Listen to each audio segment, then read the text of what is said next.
어린이 동화책을 하나 소개하면서 말씀을 시작해 볼까 합니다. 양심을 배달합니다 라는 그런 동화책인데요, 주호라는 이름의 한 아이가 있습니다. 어느 날 엄마가 외출을 하면서 15,000원을 주고 피자 하나 시켜 먹어라 그러고 나가셨어요. 그래서 이 주호가 13,000원짜리 피자를 시킵니다. 잠시 후에 덩치는 큰데 좀 말도 더듬고 좀 보기에도 좀 어눌해 보이는 그럼 곰돌이 같은 어떤 형이 피자를 배달해 왔습니다.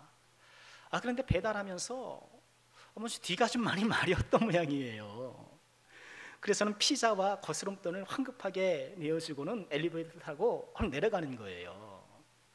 그렇게 얼떨결에 피자와 거스름돈을 받고 보니까 거스름돈이 7,000원이었던 거예요. 그러니 이 배달원 분이 아마 2만 원을 받았다라고 짐작을 하고 이렇게 7,000원을 거슬러 준 것이죠. 5,000원을 더 받은 이 주호는 이 돈을 돌려주려고 엘리베이터를 이렇게 내려갔더니만 1층에 있는 엘리베이터가 좀처럼 올라오지 않는 거예요. 그래서 이거 하는 수 없구나 하면서 그 5,000원을 꿀꺽 삼키기로 해요. 그런데 그날 저녁이 되었습니다. 이제 저를 보여주셔도 돼요. 저녁이 되었는데 누가 초인종을 누르는 거예요. 나가보니까 그 곰돌이 배달형이에요. 말을 더듬으면서 혹시 아까 5,000원 더 받지 않았냐? 지금 5,000원이 비는데 아무리 생각해봐도 이 집밖에 없는 것 같아 하면서 찾아온 거예요. 또 때마침 엄마가 무슨 일이냐 하면서 다가오는데 이 주호가 잠시 갈등하지만 자기는 모르는 일이라고 그렇게 잡아떼는 거예요. 하는 수 없이 돌아간 이 곰돌이 형, 주호는 이제라도 좀 말을 할까 이렇게 마음을 먹다가도 에이, 이미 늦었어 하면서 그냥 마음을 접고 맙니다. 그런데 다음날 이 곰돌이 형이 그만 그 피자 가게에서 잘렸다라는 이야기를 듣게 돼요. 그 피자 가게가 친구 가게거든요. 너무너무 미안하잖아요. 양심의 가책을 느낀 주호가 자신의 잘못은 살짝 감추고 이렇게 좀 어떻게 이 형을 좀 도와줄까 하면서 여러 가지 꾀를 내요. 하지만 그 꾀가 다 실패하고 결국에는 자신의 잘못을 고백하게 되었다. 자신의 양심의 가책을 고백하면서 용서를 구하게 되었다 하는 것이 이 책의 내용입니다. 우리도 이 동화책의 주호처럼 양심의 가책을 느낄 때가 있지 않나요? 여러분 어떠신가요? 최근에 양심의 무게를 느낀 때가 언제입니까? 내가 양심의 가책을 느낄 만한 일을 하지 않았을 수도 있겠지만 혹시나 양심의 가책을 잘 느끼지 못해서 그런 일이 있었음에도 불구하고 기억조차 하지 못하고 있는 것은 아닌가요? 자, 우리 세 번째 시간 마이너리티 크리스찬이라는 제목으로 말씀을 나누고 있는데요, 여러분 마이너리티 뭔가요? 이미 다 외우셨을 것 같아요. 육체적 문화적 특성으로 인해서 사회적 불평등을 받는 소수 집단, 뭔가 좀 이질적인 그런 집단으로 인식되어서 사람들이 꺼려하고 그렇게 좀 불평등적인 마음을 갖는 그런 집단. 그런데 오늘날 우리 교회가, 조국 교회가 이 사회 가운데 이처럼 마이너리티화되고 있는 것이 아닌가? 그것도 초대교회 성도들처럼 복음의 진리를 사수하느라 영광스러운 마이너리티가 되는 것이 아니라 우리가 잘못하고 실수하고 적절치 못한 행위를 통해서 부끄러운 마이너리티가 되고 있는 것이 아닌가, 이런 문제의식 속에서 말씀을 준비해 보았는데, 이렇게 부끄러운 마이너리티가 되어서 세상의 지탄을 받고 있는 우리는 어떻게 해야 되는가? 그것을 베드로전서 말씀을 통해서 지금 함께 살펴보고 있는데요. 2주 전에 첫째 시간에는 어떤 내용을 살펴보았나요? 15절을 요절 삼아서, 그렇죠? 너희 마음에 그리스도를 주로 삼아 거룩하게 하라는 말씀을 묵상하면서 거룩한 사람이 되자. 거룩한 사람이 되되 그리스도를 주로 삼고 거룩하자. 특히나 그리스도라는 이 단어가 품고 있는 십자가 은혜를 가슴에 품고 거룩한 사람이 되자. 이런 말씀을 함께 나눴고요. 지난 주일에도 역시 15절을 중심으로 소망에 관한 이유를 묻는 자에게 대답할 것을 항상 준비하자라는 말씀 묵상하면서 예수 믿는 이유, 그죠? 예수 믿는 이유를 좀 분명히 하고 살자. 천국과 천국에 합당한 사람이 되는 것이 예수 믿는 이유일진데 이 이유를 분명히 붙들고 살자라는 말씀을 함께 나누었습니다. 오늘은 16절을 중심으로 선한 양심에 대해서 함께 묵상해보고 싶어요. 자, 16절 말씀 우리 다시 한번 보실까요? 선한 양심을 가지라. 이는 그리스도 안에 있는 너희의 선행을 욕하는 자들로 그 비방하는 일에 부끄러움을 당하게 하려 함이라. 이 16절에서 우리 하나님은 이 당시의 로마 사회에서 마이너리티 중에 마이너리티였던 그 교회 성도들을 향해서 뭘 요청하세요? 선한 양심을 가져라. 선한 양심으로 살아라. 그리고 선한 양심으로 살아서 너희의 선행을 욕하고 비방하는 사람들이 부끄러워할 수 있도록, 우리 이런 오해였구나, 우리가 욕하는 것이 잘못되었구나라고 깨닫을 수 있도록 이 세상 사람들의 오해와 비방을 불식시키라고 그렇게 말씀을 하고 계신 거예요. 오늘날 우리 교회를 향한 이런 많은 비방들, 이 비방이 상당히 심각한 것 같아요. 어제도 인근교회 한 목사님과 우리 시찰의 한 목사님과 통화를 했는데 그런 예를 전하시더라고요. 부산의 한 교회의 목사님이 어떻게 좀 성도님과 좀 외부에서 만났던 모양이에요. 뭐 카페 같은 데 가니까 목사님 이리 오세요. 뭐 그러니까 옆에 있던 사람이 재수없어 그러고 나가더라는 거예요. 또 서울의 명지대학교 안에는 명지대학교 교회가 있거든요. 대학교 교회가 있는데 온라인 예배를 드리니까 아마 온라인 예배를 또 준비하기 위해서 여러 교역자들이 나와서 이렇게 예배를 진행했던 모양이에요. 그런데 점심 식사로 인근 식당에 주문을 했던 모양인데 교회에서 지금 식사 주문했다라고 신고를 한 거예요. 그런 거예요. 참 웃을 일이 아니죠. 아마 저보다 이런 비방받는 상황들을 훨씬 더 가깝게 느끼시리라고 봐요. 참 심각한 일이에요. 이렇게 가다가는 지나가는 교회차에 돌을 던질 일이 안 생기리라 정말 장담할 수 있을까?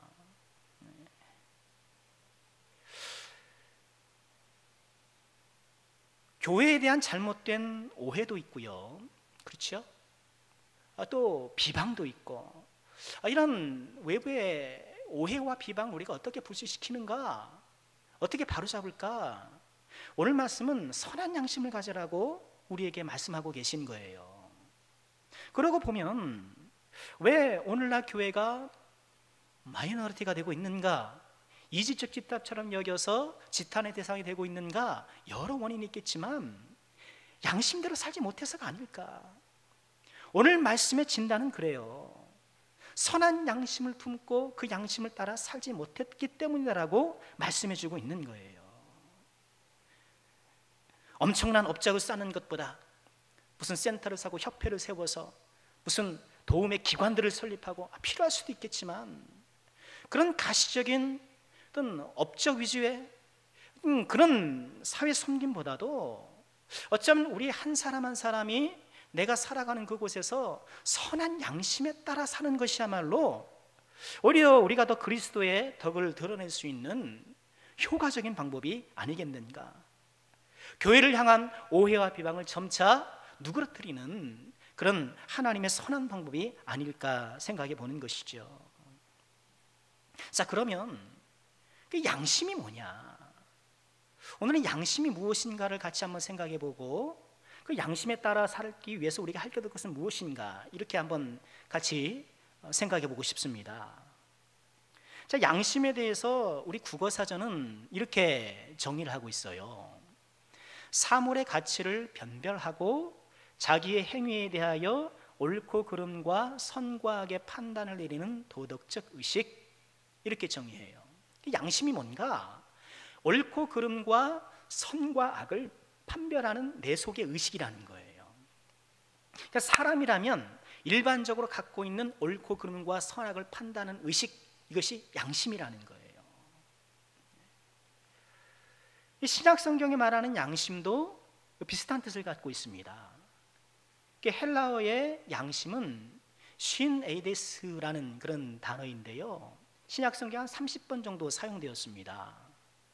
이 단어는 쉰이라는 함께라는 이 뜻의 전치사와 에이도, 이렇게 보다는 뜻이거든요. 보다 혹은 알다라는 뜻인데, 함께 알다, 그런 의미 갖고 있어요.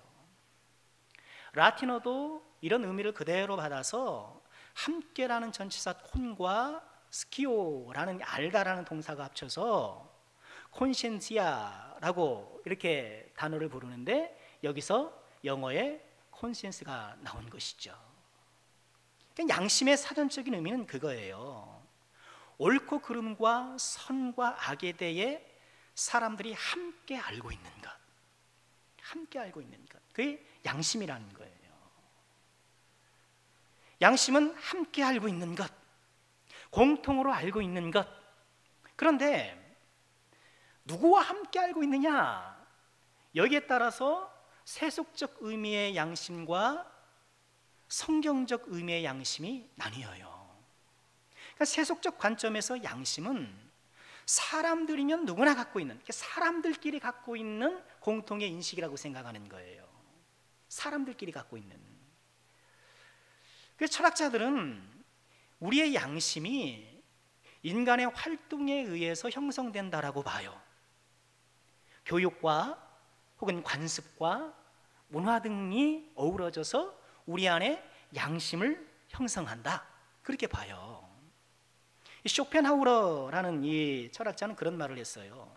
양심은 5분의 1의 두려움, 또 5분의 1의 미신, 5분의 1의 편견, 5분의 1의 허영, 5분의 1의 습관으로 형성된다, 그렇게 얘기를 했어요. 물론 교육이나 관습이나 문화 등이 우리 양심에 영향을 끼치는 것이 사실이에요. 그래서 같은 행동이라도 문화에 따라서 옳고 그른 이 판단들이 좀 달라져요. 지금 서양 나라들에서는 코로나 와중에도 마스크 쓰는 것 때문에 계속 논쟁하잖아요. 마스크 쓰는 거예요. 그럼 우리 동양권 문화에서는 몸이 안 좋은 사람이 마스크를 쓰고 외출할 때는 어때요? 저 사람 오늘 말씀의 주제에 따르면 양심 있네, 이렇게 얘기하는 거죠. 그죠? 반대로 서양 문화권에서는 마스크를 쓸 만큼 몸이 안 좋은데 왜 나와? 이렇게 보는 거예요. 그럼 마스크를 쓰는 사람을 양심 없는 사람으로 여기는 거예요. 그러니까 같은 행위를 두고도 그 문화에 따라 형성된 양심에 따라 판단이 달라지는 거예요. 그러니 이 양심이 교육, 관습, 문화 등 이런 인간적인 요소에 의해서 형성된다는 것이 사람들끼리 공유하는 어떤 공통의 의식이라는 것이 일견 그럴듯해 보여요. 그러나 성경은 그렇게 말하지 않습니다. 성경이 말하는 양심은 함께 아는 것이되, 사람하고도 함께 알지만 특별히 누구요?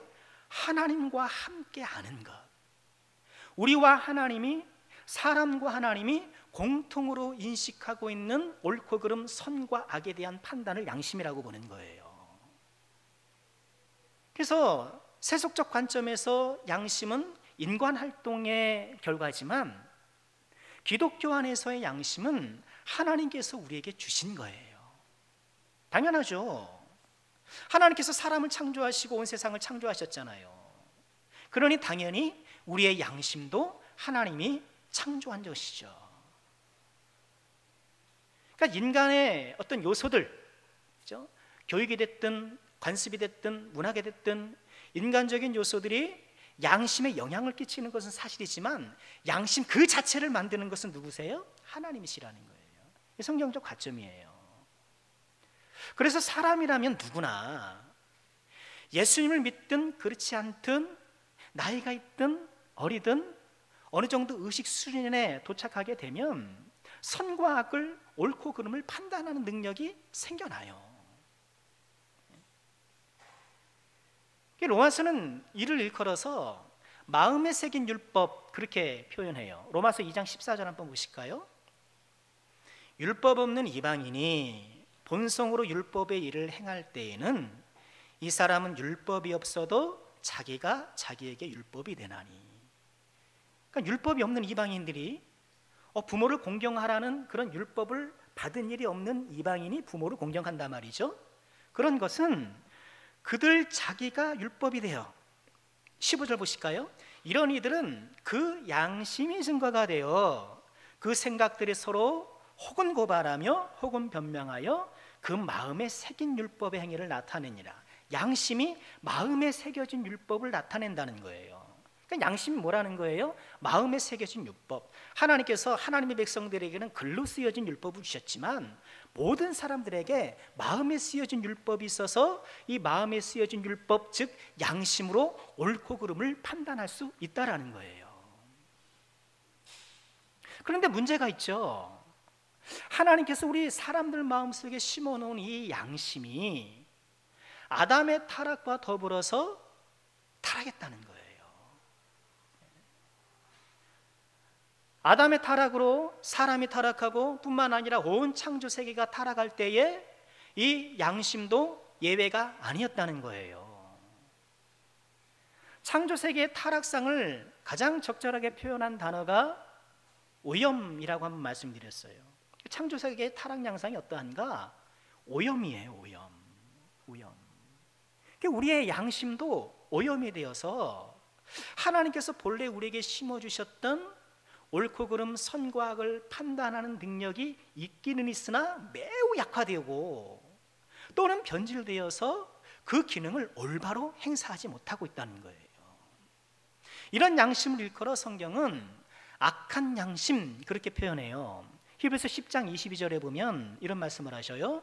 우리가 마음의 뿌림을 받아 악한 양심으로부터 벗어나고 몸은 맑은 물로 씻음을 받았으니 참 마음과 온전한 믿음으로 하나님께 나아가자. 우리가 마음의 뿌림을 받아 핏뿌림이든 그렇죠? 물뿌림 세례든 뿌림을 받아서 구원을 받아서 근데 구원은 어떻게 표현해요? 악한 양심으로부터 벗어나는 것.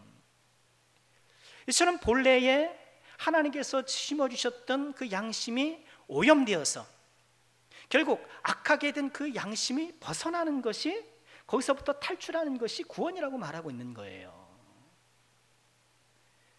우리의 양심이 이처럼 악한 양심으로 오염된 양심으로 나타나는 또 하나의 증상이 우리가 잘 알고 있는 화인 맞은 양심이에요. 디모데전서 4장 1절에 그렇죠. 그러나 성경에 밝히 말씀하시기를 후일에 어떤 사람들이 믿음에서 떠나 미혹하는 영과 귀신의 가르침을 따르려 하셨으니 자기 양심이 화인을 맞아서 외식함으로 거짓말한다. 양심이 화인을 맞았어요. 화인 잘 아시죠? 인두예요. 인두. 불도장. 이게 가축이나 노예에게 인두로 탁 찢어서 소유권을 표시하는 그런 도장이란 말이에요. 그 인두를 처음에 받을 때는 뜨거워 할 것 아니겠습니까? 그러나 뜨거움도 잠시 그 살이 굳게 되면 딱딱해져서 무감각하게 되는 것 아닙니까? 그래 악한 양심, 오염된 양심은 악행을 반복적으로 행함을 통해서 처음에는 어느 정도 양심의 가책을 느꼈는지 모르겠지만 점차 그 가책이 사라지고 무뎌지고 급기야는 무감각해지는 양심의 가책이나 죄책감을 전혀 느끼지 못하는 그러니 내가 무슨 양심의 가책에 받는 일을 했는가 생각조차 못하는 거예요. 그게 나 일생이 돼버려서 나아가서요, 이 오염된 양심은, 악한 양심은 그냥 그대로 머물러 있는 것이 아니고요, 종국에는 극도로 악화되어서 옳고 그름과 선과 악을 뒤집어요. 그래서 거짓을 진리라고, 악을 선이라고 주장하게 돼요. 로마서 1장 25절에 이렇게 말씀을 하셔요. 이는 그들이, 좀 하나님을 떠난 사람들이 하나님의 진리를 거짓으로 바꾸어 피조물을 조물주보다 더 경배하고, 피조물과 조물주의 위치가 역전됐어요. 진리와 거짓이 자리를 바꿨어요. 거짓을 진리라고 해요. 거짓이 진리 행세를 해요. 그 양심이 그렇게 변질되는 거예요. 로마서 이 말씀 따라 읽어보면, 남자가 남자와 더불어 성행위를 하는 것을 옳다라고 주장하는 거예요. 그 악행을. 여러분, 동성애를 정당히 하는 사람들은 그것이 정말 옳다고 믿기 때문에 그러는 거예요. 그럼 나쁜 것이 아니고 성적인 자기결정권, 자유로운 자기결정권이지, 자기 고유의 것이지, 그것을 뭐라고 하는 사람들이 악한 사람이다 그러는 거예요.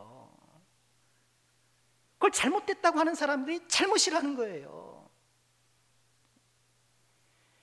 여러분, 양심이 이렇게 변질되는 거예요. 그러니까 인간의 타락으로 양심이 얼마간의 고유한 능력은 갖고 있지만, 본래 기능을 하고 있지만, 선과 악을 판단하는 기능이 있긴 하지만 오염되어서 매우 불완전하게 되어서 신뢰하기 어려운 것들이 되었어요. 여러분, 양심을 신뢰하십니까? 본인의 양심도 신뢰 못하고요, 우리는 다른 사람이 내가 양심적으로 말하는데 그거 믿는 사람이 어디 있어요? 양심을 신뢰하기 어려운 것들이 되고 말았다라는 거예요. 이처럼 타락한 양심, 오염된 양심이 그럼 어떻게 회복이 되는가? 어떻게 회복이 돼요? 예수님의 은혜로.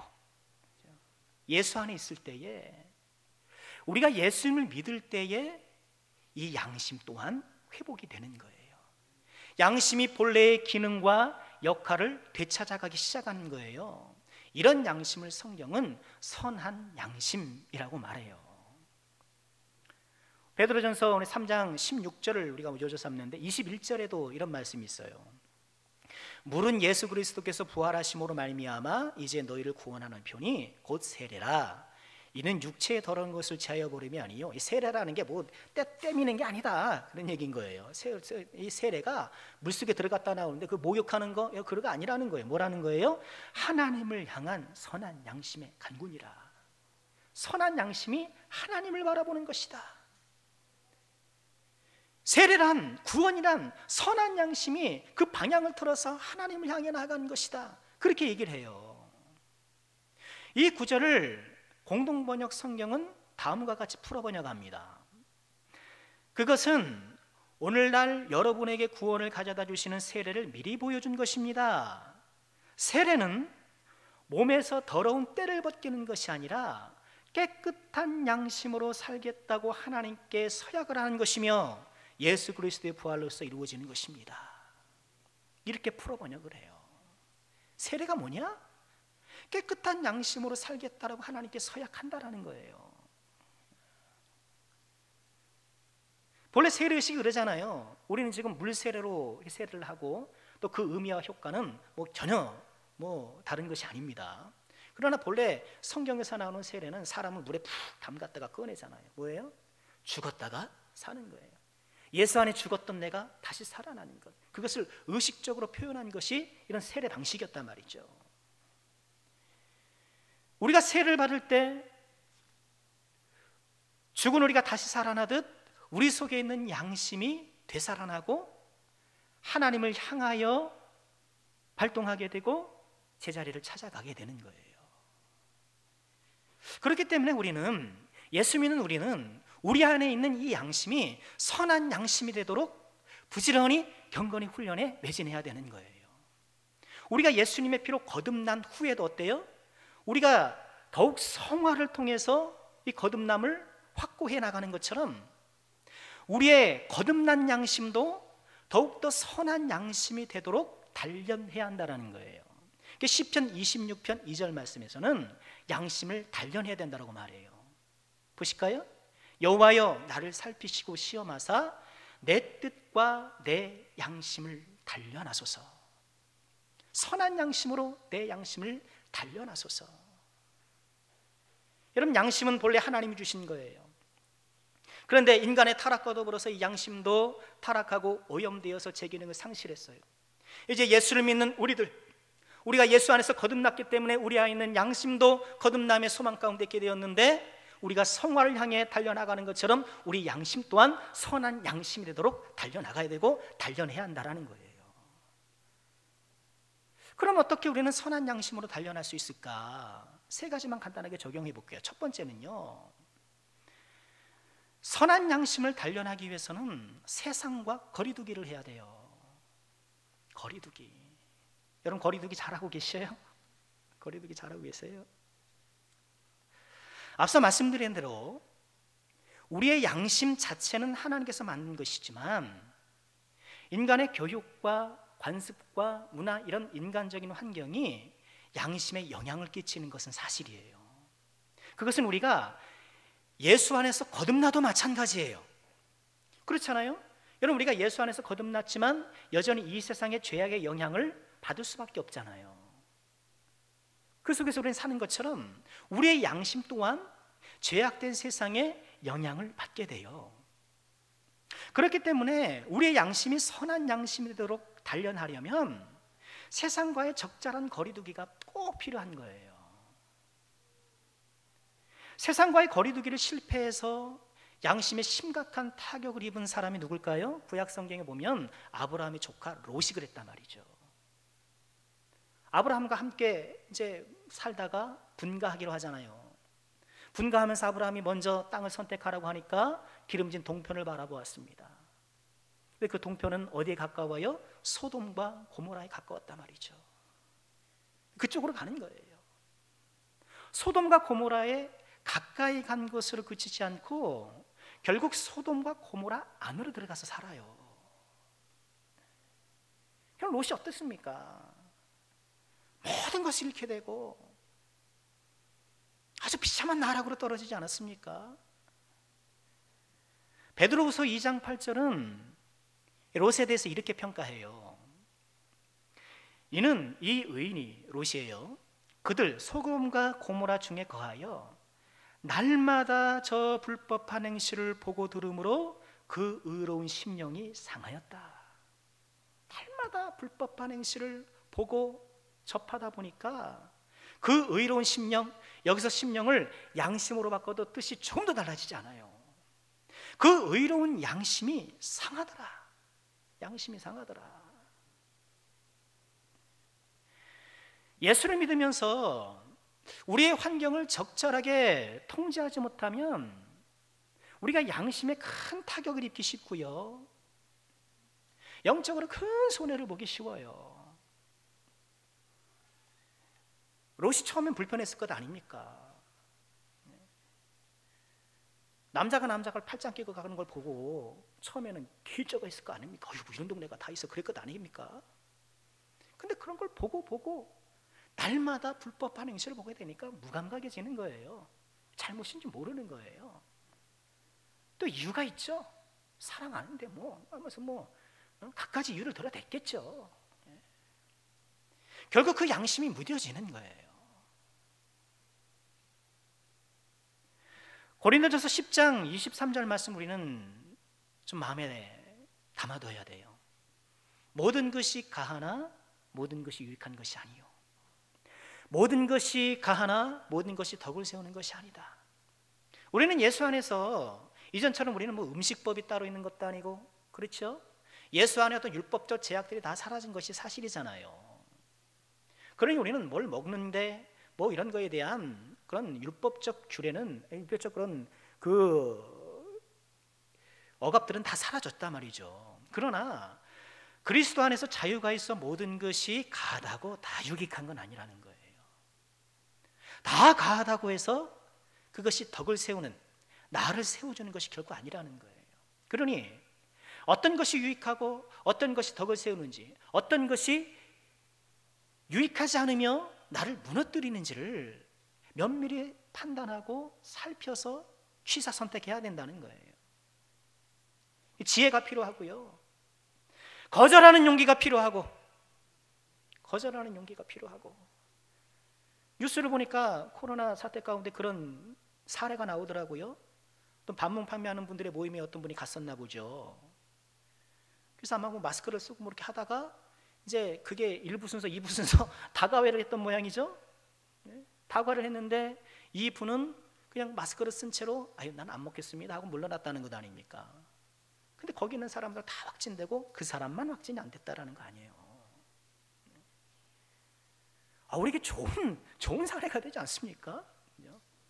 모든 것이 가하나 모든 것이 유익한 것이 아니고, 모든 것이 가하나 모든 것이 덕을 세우는 것이 결코 아니기 때문에 내가 할 수 있는 일 가운데서도 내가 면밀히 살펴서 혹이나 내 신앙에 유익이 안 되는 것들이 있다면, 오히려 혹여나 내 신앙에 지장을 주는 것이 있다면 거리두기 하는 거 안 합니다. 저 안 하겠습니다. 저는 안 먹을래요. 선한 양심을 위해서 우리 하나님의 사람들은 이런 영적인 거리두기를 해야 되고요, 그렇기 때문에 하지 말아야 될 일들이 있는 거예요. 그렇죠? 가지 말아야 될 장소도 있는 것이고, 때로는 만나지 말아야 될 사람도 있는 거예요.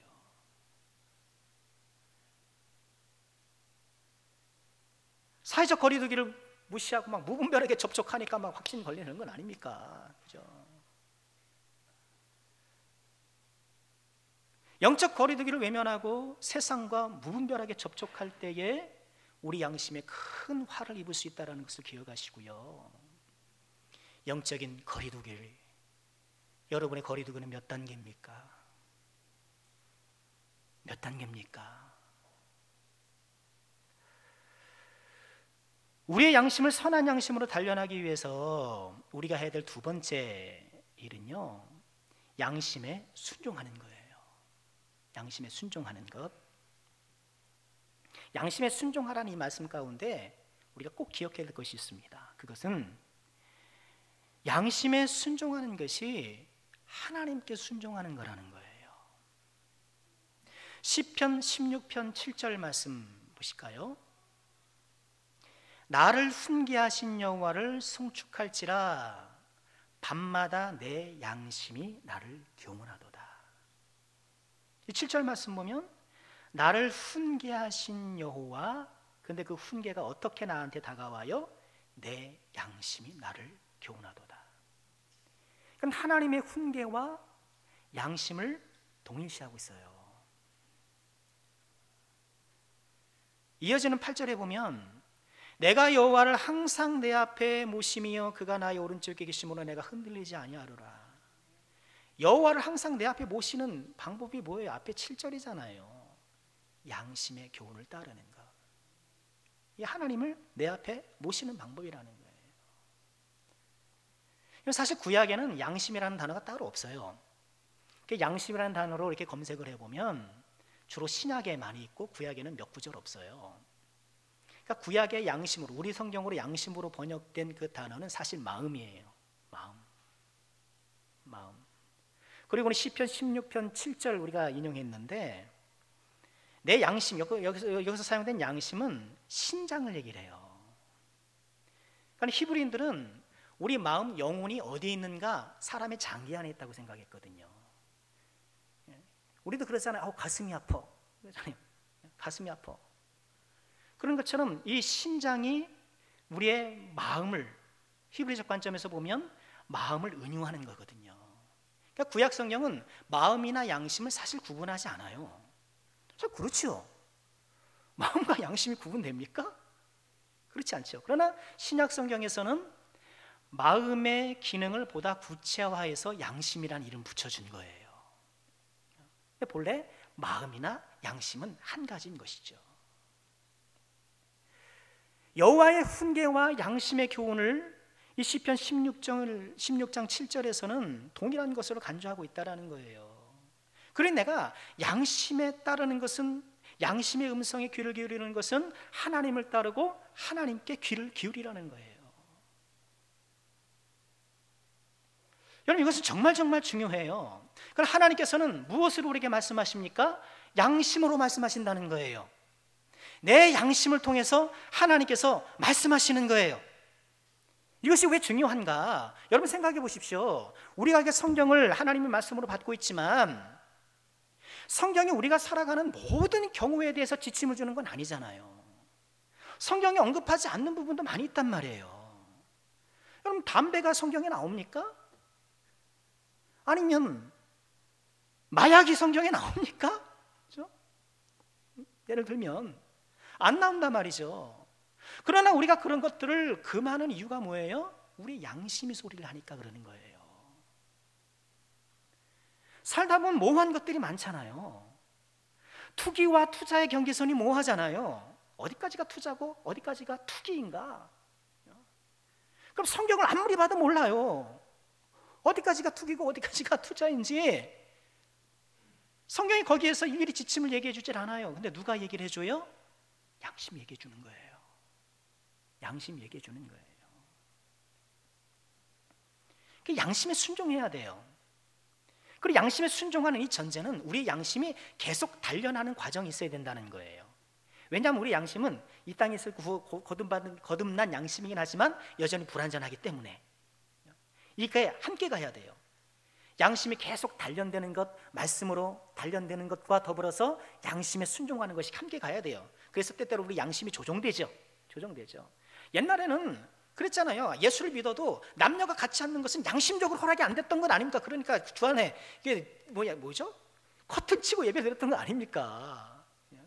그 시대의 분들은 믿음이 있었지만 그분들의 양심은 아직 그걸 받아들일 준비가 못 되었던 거예요. 그러나 세월이 흐르면서 이제 남녀 평등과 그런 서로 사랑하는 이런 복음들이 우리 안에 스며들며 통하여서 그 양심이 변형되었죠. 그렇죠. 더 이상 거기에 얽매이진 않잖아요. 이처럼 양심은 계속해서 하나님의 말씀을 통해서 조정이 되어지고 단련되어짐과 동시에 우리는 그 말씀에 순종해야 되는 거예요. 때때로 그럴 수는 있겠죠. 내가 순종하려고 하는 이 양심이 정말 모든 사람이 인정하는가? 어떤 사람들은 굉장히 양심적이지 않아도 그렇게까지는 안 해도 돼 하는 것이 내 양심을 허락하지 않은 경우가 있잖아요. 그럴 때에도 어떻게 해요? 허락하는 것이 나에게 유익한 거예요. 그리고 그 양심은 또 하나님께서 적절한 기회에 교정해 주시겠죠. 양심의 교정과 단련과 양심에 순종하는 것이 함께 가야 된다는 것을 말씀드리고요. 양심에 순종한 모범적 사례를 꼽자면 다윗이에요. 이 다윗이 엔게디 광야에서 사울을 피해 도망가지 않습니까? 부하들하고 한 굴에 들어가니까 사울이 거기 굴에 들어와요. 뭐하러 들어와요? 뒤가 마려운 게 2번씩이나 나오네요.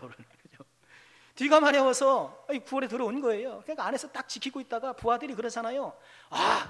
지금 하나님께서 당신의 원수를 손에 붙여주신다고 했는데 바로 지금입니다. 사울을 죽이십시오. 근데 다윗이 가만 가서 어떻습니까? 사울의 옷자락을 뱉죠. 사무엘상 24장 5절에서는 다윗의 심경을 이렇게 소개해요. 그리한 후에 사울의 옷자락 뱀으로 말미암아 마음에 찔렸다. 양심의 가책을 느꼈다는 거예요. 가만히 가서 옷자락으로 이렇게 칼로 옷자락으로 뱀 것조차도 마음의 가책을 받은 거예요. 이 마음의 가책을 받고 다윗이 어떻게 했을까요? 그런 기회가 또 한 번 오잖아요. 그렇죠? 또 한 번 와요. 또 한 번 오지만 사울을 죽이지 않아요. 양심에 순종한 거예요. 양심에 순종한 거예요. 부하들은 그 하나님께서 주신 기회라고 막 부추기지만 더군다나 두 번째 아닙니까? 첫 번째는 지나가는 똑같은 기회가 두 번째야. 이거 하나님 뜻이 분명해. 이렇게 생각할 수도 있었을 것 아닙니까? 그러나 그의 양심의 소리에 귀를 기울인 거예요. 기름 부음 받은 자를 내가 손대서는 안 되겠다. 그런 양심이 울린 거예요. 양심 말씀에 순종했고 결국 그랬기 때문에 어떻게 해요? 다윗이 성군이 된 건 아닐까요? 생각해 보세요. 다윗이 사울을 죽이고 왕이 됐다고 하면 누가 다윗을 존경하겠습니까? 누가 그를 우러렀겠습니까? 왕위를 찬탈한 사람이라 그러지. 양심에 순종해야 돼요. 양심은 하나님의 음성이에요. 하나님께서 우리에게 어떻게 말씀하시는가? 기록된 말씀과 신앙 양심으로 말씀하시는 거예요. 우리가 이것을 꼭 잊지 말아야 합니다. 세 번째로 우리가 기억할 것은요, 선한 양심을 단련하기 위해서 우리가 반드시 알아야 할 것이 있는데, 선한 양심으로 하나님을 섬겨야 한다는 거예요. 다시 말해, 선한 양심 없이, 양심을 따라가는 일 없이 하나님을 섬기는 것은 불가능하다는 거예요. 사도행전 23장 1절에 보면 바울 사도가 사내들인 공회에서 지금 재판을 받는 장면이 나와요. 거기서 바울 사도가 이런 얘기를 해요. 바울이 공회를 주목하여 이르되, 여러분 형제들아, 오늘까지 나는 범사에 양심을 따라 하나님을 섬겼다. 양심을 따라 하나님 섬겼다. 또 디모데 후서 1장 3절 디모데에게 편지를 쓰면서도, 내가 밤낮 간구하는 가운데 쉬지 않고 너를 생각하여 청결한 양심으로 조상적부터 섬겨오는 하나님께 감사하고 청결한 양심으로 하나님을 섬겨왔다라고 얘기를 하는 거예요. 여러분, 하나님을 섬길 때 뭘로 섬겨요? 양심으로, 양심을 따라 살아가면서 섬긴다라는 거예요. 여러분, 저도 그렇고 이 말씀을 준비하면서 양심을 너무나도 과소평가했다라고 생각이 들었어요. 회개가 들더라고요. 그렇죠. 우리는 양심을 굉장히 과소평가해요. 우리의 양심은 따르면 좋지만 좀 부족해도 뭐 내가 구원받는데 지장이 있나, 하나님 섬기는 지장 없다고 생각해요. 내가 신앙생활에 딸린 부속품처럼 양심을 여겨서 있으면 좋고 없어도 뭐 그냥 좀 그런 걸로 그렇게 생각한단 말이에요. 엄청난 오해인 거죠. 하나님을 섬길 때 양심에 따라 살지 않으면서 하나님을 섬긴다라는 것은 그런 없는 거예요. 양심의 소리를 외면하고 양심에 가책받는 일들을 반복적으로 행하면서도 나는 하나님을 사랑해, 나는 하나님을 섬겨, 거짓말이에요. 우리 속지 말아야 돼요. 우리 속지 말아야 돼요. 디모데전서 1장 5절에 이런 말씀을 하셔요. 이 교훈의 목적, 즉 우리에게 말씀을 주시는 목적이 뭐냐? 청결한 마음과 선한 양심과 거짓이 없는 믿음에서 사랑을 생산하도록. 왜 우리에게 말씀을 주셨는가? 우리의 마음이 청결해지고 선한 양심과 깨끗한 믿음이 되어서 사랑하도록, 그렇게 말씀을 주셨다는 거예요. 그러니까 하나님께서 말씀을 주셨을 때 여러분, 이 청결한 마음, 선한 양심, 거짓 없는 믿음, 여러분, 저는 이것이 따로따로가 아니라 동요라고 봐요. 선한 양심이 뭐냐? 깨끗한 마음이요. 거짓 없는 믿음이라는 거예요. 거짓 없는 믿음. 선한 양심에 따라 살아가는 것이 거짓 없는 믿음이라는 거예요. 디모데전서 1장 19절에도 이런 말씀을 하시죠. 믿음과 착한 양심을 가지라. 어떤 이들은 이 양심을 버렸고 그 믿음에 관하여는 파선하였느니라. 믿음과 양심은 떼어놓을 수 없는 거예요. 떼어놓을 수 없는 거예요. 여러분, 우리는 얼마나, 그죠? 이 믿음과 양심을 따로 가지고 놀았는가, 여지껏. 믿음 따로, 양심 따로. 믿음과 양심은 동전의 양면인데 우리가 따로따로 취급하면서 적절하게 그렇게 해왔지 않았냐라는 거예요. 양심을 저버린 믿음은 파선한 믿음, 난파한 믿음. 구원 받겠습니까? 난파한 믿음으로 우리가 뭘 할 수 있겠어요?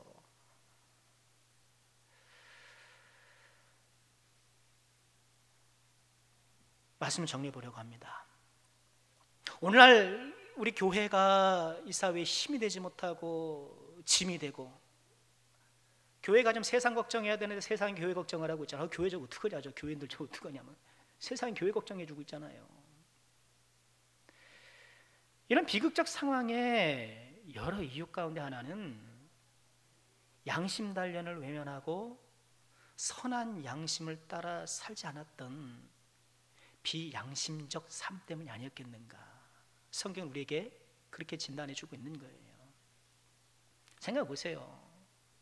우리가 좀 양심적으로만 살아도, 양심적으로만 살아도 뭔 지탄을 그렇게 받겠습니까?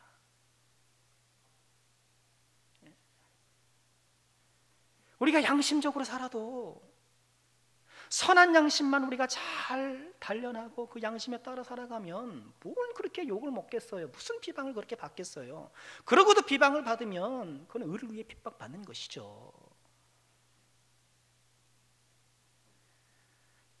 사도행전 24장 15절과 16절 우리 함께 읽어볼까요? 함께 합니다. 그들이 기다리는 바 하나님께 향한 소망을 나도 가졌으니 곧 의인과 악인의 부활이 있으리라 함이니라. 하나님께 대한 소망을 나도 가졌다. 뭐예요? 의인과 악인의 부활의 소망. 부활의 소망. 16절입니다. 이것으로 말미암아 나도 하나님과 사람에 대하여 항상 양심에 거리낌이 없기를 힘쓰나이다. 하나님께 대한 소망을 나도 가졌습니다. 의인의 악인의 부활이 있으리라는 것을 나는 믿습니다. 그렇기 때문에 나는 하나님과 사람에 대하여 양심에 거리낌 없이 살기를 힘씁니다. 여러분, 우리 모두의 다짐과 우리 모두의 결단이 되어야 되지 않을까요? 우리는 하나님께 대한 소망이 있지 않습니까? 부활에 대한 소망, 천국 소망 우리가 다 가지고 있는데 이런 하늘의 소망을 우리가 품고 있다고 한다면 우리는 어떻게 해요? 하나님과 사람 앞에 양심에 거리낌이 없는 삶을 살기 위해서 노력하는 것. 이번 한 주간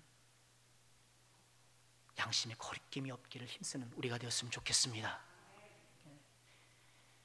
이 귀한 은혜가 선한 양심으로 단련되어 이 선한 양심을 따라 삶을 통하여서 우리 하나님께 큰 기쁨이 되는, 우리 삶이 참 하나님 앞에 영광이 되는 이 귀한 은혜가 우리 모든 죄종들에게 꼭 있게 되기를 주님의 이름으로 축원합니다.